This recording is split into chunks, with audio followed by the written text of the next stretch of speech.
Welcome to the Manifestation and Money Podcast, Vasheti. Thank you, Jen. Happy to be here. I'm pumped to chat with you today, and I would love for you to share with the listeners who you are and what your story is.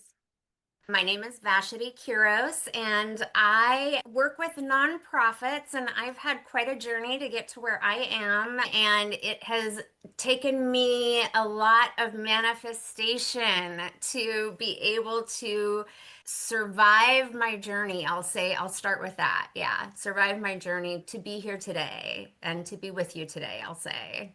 Yeah, and let's dig into that because people sometimes go into the lens of manifestation that it's all roses and butterflies, but it Yes. doesn't always start that way, right? So I would love for you to really share your story with the listeners so they can hear where you came from. So I started with this like big dream of working for a nonprofit and really having this desire to lead a nonprofit. I was very fortunate to have an opportunity to start my career working at Walt Disney World, and that gave me such big exposure to seeing so many families happy and just glorious at the happiest place in the world, right? And so that just really sparked a enthusiasm for me to want to continue creating happy moments for families throughout my career. After leaving Walt Disney World, I landed in the nonprofit world, and that was really where my heart really landed in wanting to create these moments for families, and which was perfect, right? So I stayed in the nonprofit sector and worked my way up, and obviously worked into an executive director role and felt that I made it, right? And it was this dream job. I had an opportunity to really build the staff and the organization of my dreams, and really quickly realized that working in the nonprofit space was hard. It was definitely hard. It was not very well recognized, or you really were set up somewhat for, I mean, sometimes for failure. And a lot of times I was under-resourced, and I struggled to really succeed in the roles that I was given. I started looking around and just noticing that the work really was difficult. But I was so determined. I am a manifester by design. And so I very much a determined person. So when I see something, I go for it. And I built a amazing organization serving, it was music therapy based. We started with around a $250,000 budget, and I think we had one part-time music therapist. We had one program serving about 15 students. And within 5 years, we had built that up to almost $1 million in funding and serving about 5,000 individuals of all ages and abilities, mostly young people, though, because they had the highest need, and all mostly 98% free of services and all grant funded. And it was just amazing. I had 8 music therapists that were paid. They were all paid. And they had health insurance. It was just a beautiful organization. And we were in operation for 8 years. And so it was just an amazing run. And then I had some slight symptoms that I didn't pay any attention to, of course, because I was so busy paying attention to everybody else's needs and overlooking my own. And this is what I think a lot of people do. A lot of women, I will say, do when they are taking care of other people. Yeah. And I noticed this in hindsight, of course, after the fact. But I took the path of least resistance, and at the time went for an eye exam and was told that I had fluid on my optical nerves. and that I should go and receive a more in-depth exam to see what was going on because there was something more serious going on. At the time, had just a slight decrease in my vision and some minor headaches and some slight tingling in my left hand. I didn't have really serious symptoms to really trigger me to think that there was something very serious going on. But it was enough for me to think maybe I should go and get this exam at the hospital. And I went and they ended up giving me an MRI. That MRI ended up discovering that I had a brain tumor. Wow. It was a pretty abrupt diagnosis. Yeah, I can't imagine. Especially going from what you said were mild symptoms to bam, getting news like that. Yeah, and when I say it was a brain tumor, it was not like a small one. It was 7 centimeters. Holy smokes. Wow. So yeah, you've got a sizable brain tumor living inside your head. Yes, it was really like at that moment, everything pretty much, I stopped dead in my tracks, and it was like the before and after of my life at that time. Everything stopped for me pretty much. I can recall that it's like hearing the words just became like an echo. And I just remember the hospital room just being so stale and so like everything just zoomed out. And I was told basically I wasn't given any options. Like, usually you are potentially given options for radiation or there's some type of plan that's given to you. And I was given basically, you've got 2 weeks to get your affairs in order. You have to have a craniotomy. You have to have brain surgery. Wow. So where do you even begin when you get news like that? I just stopped. The shock was like, and I think for me, what happened was as a person who was so used to taking care of everybody, I just froze into like the shock of how am I going to survive? I didn't know if I was going to wake up from the surgery, to be honest. I didn't know if I was going to make it past that brain surgery. So at this point, it became survival mode for me, and everything became like from one day to the next. At that time, I was not in any way in my spiritual lens. Like, I was completely cut off. I was not allowing myself to expand spiritually. And that was really blocking me so much. And I didn't realize it Hmm. until after the fact. So many things expanded for me after my surgery because I realized how much I was restricted. Wow. Sometimes they say you need that wake up call. Do you think that your surgery for you was a wake up call to Oh, pivot into something completely different afterwards? in so many ways. My life has changed so completely. It's so weird because you to say that like a brain tumor changed my life for the better is sounds so weird to say that, but it really has because I mean, first I have to say that the recovery, so I made it through the surgery. Yay, I'm here. But the fear that I felt going into that surgery, not knowing if I was going to wake up, was so overwhelming that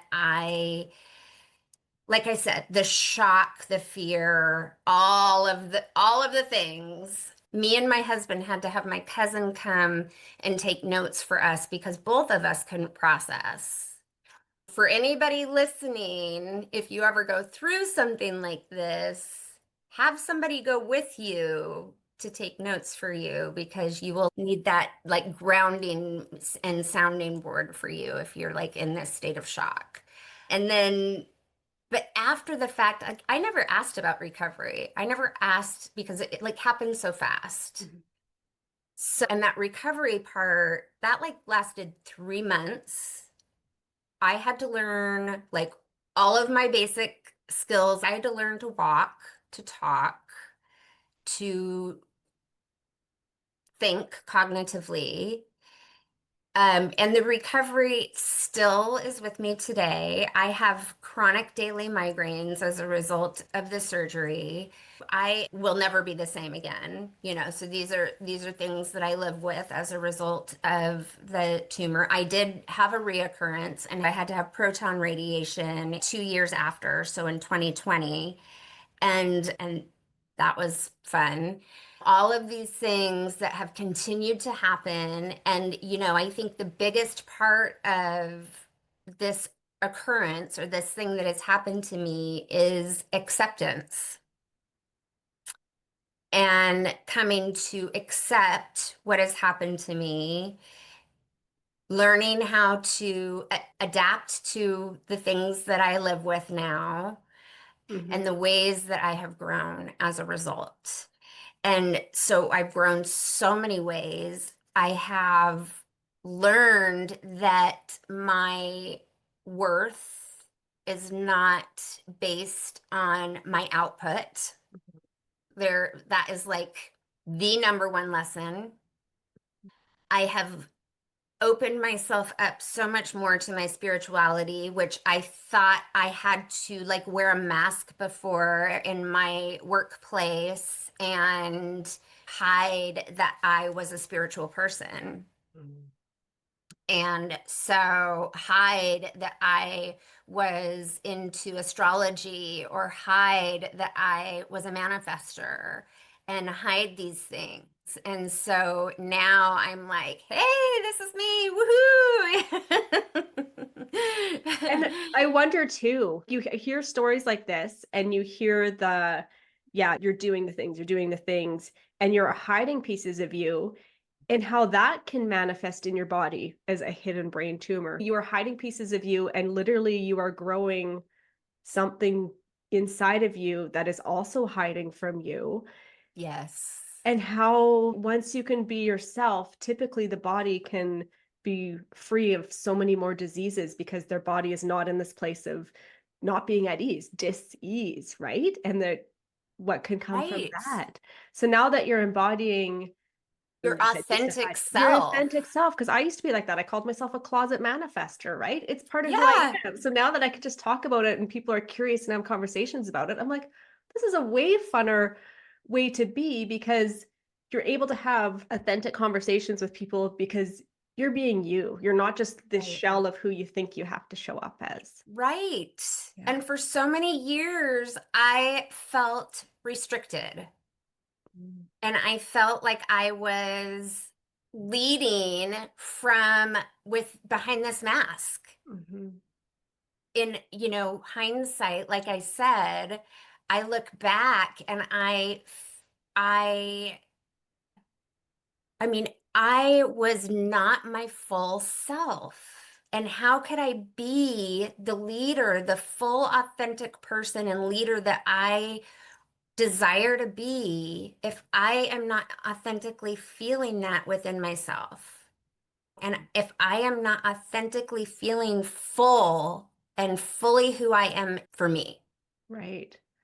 So now how do you find you're showing up in your work? I am no longer an executive director. I actually opened my own business and am in business for myself, which I absolutely love because I don't have to report to a board. I get to work for nonprofits and I get to choose the nonprofits that I work for, which I absolutely love because I love the work that nonprofits do and I love the impact that they make. And choosing who I get to support and who I get to help make impact in the world is a dream of mine. And so that is something that I get to continue to support. And I get to support the leaders, the women leaders in nonprofits, in helping them discover that they can be their authentic selves and that they don't need to hide behind a mask and that they can come out of their closet and that they can discover who they are within them authentically. A lot of women leaders, and the majority of them are women in nonprofits, and a lot of them are held down by that scarcity mindset. Unfortunately, they are put in positions where they are set up for failure. Mm.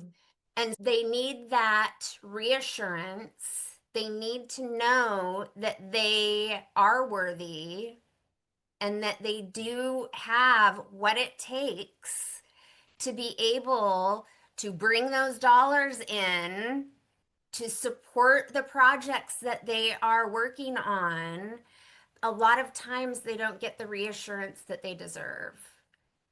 That's sad to hear that they're kind of set up to fail. How do you embrace them to wholeheartedly be themselves in that role, but also to not have that scarcity mindset? So I help them with fundraising, first of all, first and foremost. I help them with fundraising. I have strategies that I support executive directors with, a lot of, and mostly small grassroots to maybe mid-size, but I like to work with the smaller nonprofits. Mm-hmm. And I like to help them set up fundraising strategy. And typically with executive directors who have no or minimal development staff, and with those executive directors who are also doing a lot of it on their own. I like to help executive directors who are a lot of times kind of like I was. I was a executive director who was kind of a one-man show, one woman show. I had one assistant who was an amazing assistant and she helped me with so many things, but she wasn't necessarily supportive with the fundraising. So while I wore so many hats as the executive director, I also managed the majority. I was also responsible for the fundraising.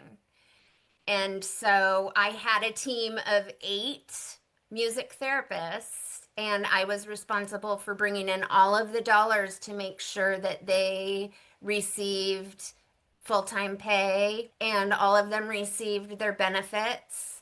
So that was my main role, was making sure that they were all receiving on the back end, that they all received their pay, to make sure that they did the absolute critical work that was needed in our community for the people that needed it. And we had programs serving veterans with PTSD. We had programs serving Native children that had really high needs. We had programs serving seniors with Alzheimer's. So we had these really high needs and super skilled music therapists. So getting them paid was key, a high priority for me. Yeah. So if you're working now with women who, like you said, a lot of them have a scarcity mindset, how do you get them to embody wealth? And I know in your show notes it had said like embody wealth from the inside out. And I was like, ooh. I do master classes for free, and then that is really how I inform people about my services. And I also have a book that just came out. Yeah, it's called Women Who Lead, Volume 2, and it's actually an anthology. So I have a chapter in this book. This provides a little bit more about my story and about what I do with nonprofits. So I would definitely encourage folks to take a look and buy a book as well, because there is other chapters in here of other women leaders who have gone through some other issues that have turned them over a new leaf as well. Mhm. But I also, what I take people through is an 8-step manifestation process. Ooh. And this is something that I find has been useful for me and has been really helpful in helping me reach and connect with my desires as I've continued to grow myself Mhm. throughout these past several years, post brain tumor. Yeah, amazing. And I love how you're incorporating that in. Yes, bring manifestation into the business world, bring it into the leadership, Yes. bring it into this big, expansive picture of what you want to be building out instead of the cookie cutter picture that we feel that we're supposed to be building out, right? Right. I love that you're doing that. And I always like to finish with one of my favorite questions because I like just to get those little golden nuggets. What is your biggest piece of advice that you'd have to go out and truly step into a life they love? Oh, do something that brings you joy and do it with your whole heart and mind, and don't overdo whatever you do, don't overdo it. I mean, do it to when it brings you joy and don't overdo whatever you do. I mean, really do it till it brings you joy and don't overdo it. I love that piece of advice because so many people, they pick up a thing, a hobby or whatever they're doing, and they're doing the thing. And sometimes you hit that point where that has satisfied you enough Yeah, that you're allowed to be like, okay, now I'm going to switch gears and go follow this new thing that excites me, right? So I love that you yeah, shared that. That is a very yeah. important piece of advice. And We often can burn out on just about anything. My business is called Well Balanced CEO, and I, burnout, I really try to avoid that. So be mindful of burnout. yeah, be mindful of burnout in all areas. Thank you for Yeah. sharing that. I would love for you to share where listeners can reach out, catch more of you. We know about the book. I will be sure to drop that in the show notes. You can find me anywhere at Well Balanced CEO. Okay. Yeah. Awesome. Website is Well Balanced CEO, my Instagram, my Facebook. So you can find me anywhere at Well Balanced CEO. Made it easy. Thank you so much for joining me on the show today and having this conversation. Thank you, Jen. It's been a blast.